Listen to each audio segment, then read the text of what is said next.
Hello friends, आज हम देखेंगे पैरेलल लाइंस, इंटरसेक्टिंग लाइंस और परपेंडिकुलर लाइंस में क्या डिफरेंस है।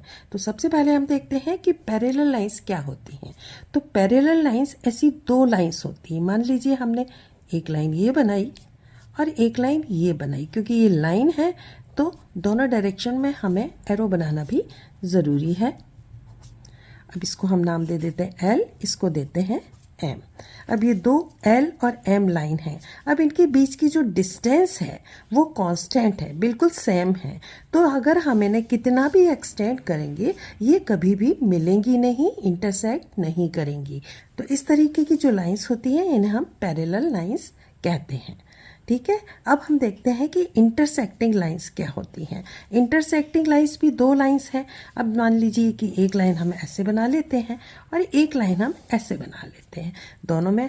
दोनों साइड एरो बनाना ज़रूरी है। ये लाइन हो गई एल और ये लाइन हो गई एम। अब ये दो लाइन हैं और इंटरसेक्ट कर रही हैं, मतलब एक दूसरे को काट रही हैं, लेकिन इनमें पॉइंट जो कॉमन आ रहा है सिर्फ वन पॉइंट कॉमन है। इसको हम नाम दे देते हैं ओ। तो ये जब दो लाइन एक दूसरे को इंटरसेक्ट करती हैं, काटती हैं और उनके बीच में सिर्फ एक पॉइंट कॉमन होता है तो उन लाइन को हम बोलते हैं इंटरसेक्टिंग लाइंस। अब अगर हम देखें तीसरे टाइप की जो लाइंस हैं वो हैं हमारी परपेंडिकुलर लाइंस। तो परपेंडिकुलर लाइंस जो होती हैं वो भी इंटरसेक्टिंग लाइंस होती हैं। ये इस टाइप से ये लाइंस हो गई, दो लाइंस है ये और ये। एरो तो ज़रूरी है, इसको नाम दे दिया एल, इसको नाम दे दिया एम।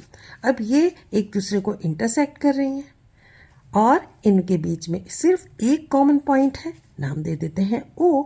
लेकिन एक कंडीशन इसके साथ ऐड हो जाती है कि इसमें जो एंगल फॉर्म होते हैं वो 90 डिग्री पर ये इंटरसेक्ट करती हैं।